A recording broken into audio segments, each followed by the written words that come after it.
Hi friends, ನಮಸ್ತೆ.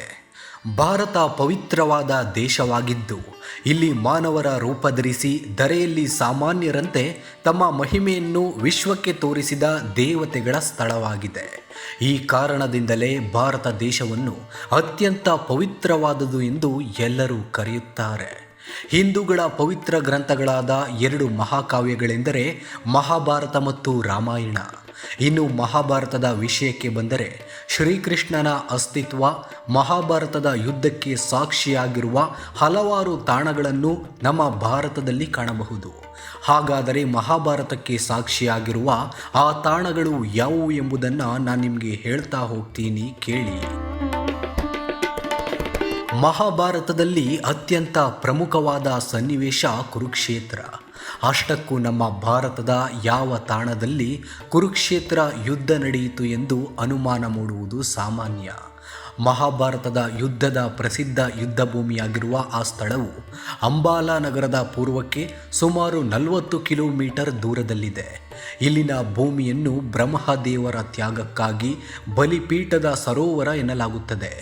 ಮಹಾಭಾರತದ ಯುದ್ಧದ ಮೊದಲು ಶ್ರೀಕೃಷ್ಣನು ಬ್ರಹ್ಮಕುಂಡದಲ್ಲಿ ಸ್ನಾನ ಮಾಡಲು ಇಲ್ಲಿಗೆ ಭೇಟಿ ನೀಡ್ತಾ ಇದ್ದನು ಎಂದು ಹೇಳಲಾಗುತ್ತದೆ.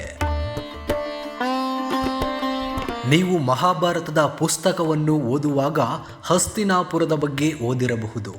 ಇದು ಮಹಾಭಾರತದ ಕಾಲದಲ್ಲಿ ಮಹಾನಗರವಾಗಿತ್ತು. ಇದು ಪ್ರಸ್ತುತ ಉತ್ತರ ಪ್ರದೇಶದ ಮೀರತ್ನಲ್ಲಿದೆ. ಹಸ್ತಿನಾಪುರ ಕೌರವರ ಮತ್ತು ಪಾಂಡವರ ರಾಜಧಾನಿಯಾಗಿತ್ತು.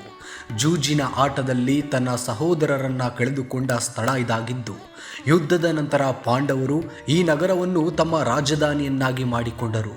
ಪವಿತ್ರವಾದ ವೃಂದಾವನ ಉತ್ತರ ಪ್ರದೇಶದ ಮಥುರಾದಲ್ಲಿದೆ. ವೃಂದಾವನಕ್ಕೂ ಶ್ರೀಕೃಷ್ಣನಿಗೆ ಅವಿನಾಭಾವ ಸಂಬಂಧವಿದೆ. ಅದೇನೆಂದರೆ ಶ್ರೀಕೃಷ್ಣನ ಬಾಲಲೀಲೆಯು ಇದೇ ಸ್ಥಳಗಳಲ್ಲಿ ನಡೆದಿದ್ದು.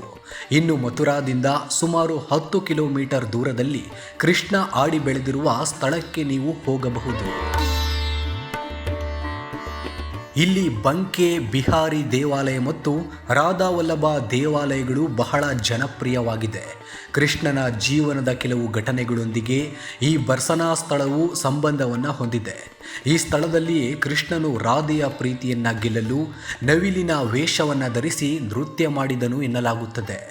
ಇನ್ನು ಶ್ರೀಕೃಷ್ಣನ ಮನದ ಅರಸಿ ರಾಧೆಯ ವಾಸಸ್ಥಾನ ಬರ್ಸಾನ ಆಗಿತ್ತು.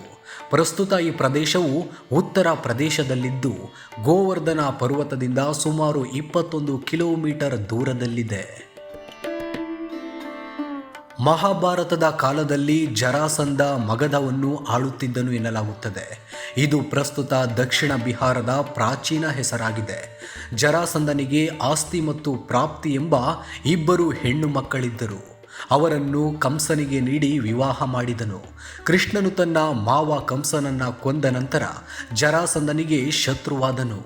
ಜರಾಸಂಧನು ಹಲವು ಬಾರಿ ಮಥುರೆಯ ಮೇಲೆ ಆಕ್ರಮಣ ಮಾಡಿದನು ಎನ್ನಲಾಗಿದೆ. ಮಹಾಭಾರತದ ಅವಧಿಯಲ್ಲಿ ಆರಾಹವನ್ನು ಏಕಚಕ್ರ ನಗರಿ ಎಂದು ಕರೆಯಲಾಗ್ತಾ ಇತ್ತು. ಇದು ಬಿಹಾರ ರಾಜ್ಯದಲ್ಲಿದೆ. ಲಕ್ಷಗೃಹದಿಂದ ಪಾರಾದ ನಂತರ ಪಾಂಡವರು ಏಕಚಕ್ರ ನಗರಿಯಲ್ಲಿ ಕೆಲವು ದಿನಗಳ ಕಾಲ ಬ್ರಾಹ್ಮಣರ ಮನೆಯಲ್ಲಿ ವಾಸಿಸುತ್ತಿದ್ದರು ಎಂದು ಹೇಳಲಾಗಿದೆ. ಈ ಪುಂಡ್ರು ದೇಶವು ಅಂದು ಬಿಹಾರ ರಾಜ್ಯದ ಒಂದು ಭಾಗವಾಗಿತ್ತು. ಈ ಪ್ರದೇಶದಲ್ಲಿದ್ದ ರಾಜ ಪಾಂಡ್ರಾಕನು ಜರಾಸಂಧನ ಸ್ನೇಹಿತನಾಗಿದ್ದನು. ಪಾಂಡ್ರಾಕ್ನು ತನ್ನನ್ನು ತಾನು ಶ್ರೀಕೃಷ್ಣನು ಎಂದು ಭಾವಿಸಿದ್ದನು. ಶ್ರೀಕೃಷ್ಣನು ಪಾಂಡ್ರಾಕ್ನೊಂದಿಗೆ ಹೋರಾಡಿ ಅವನನ್ನು ಕೊಂದ ಜಾಗವೇ ಈ ಪುಂಡ್ರು ದೇಶವಾಗಿದೆ.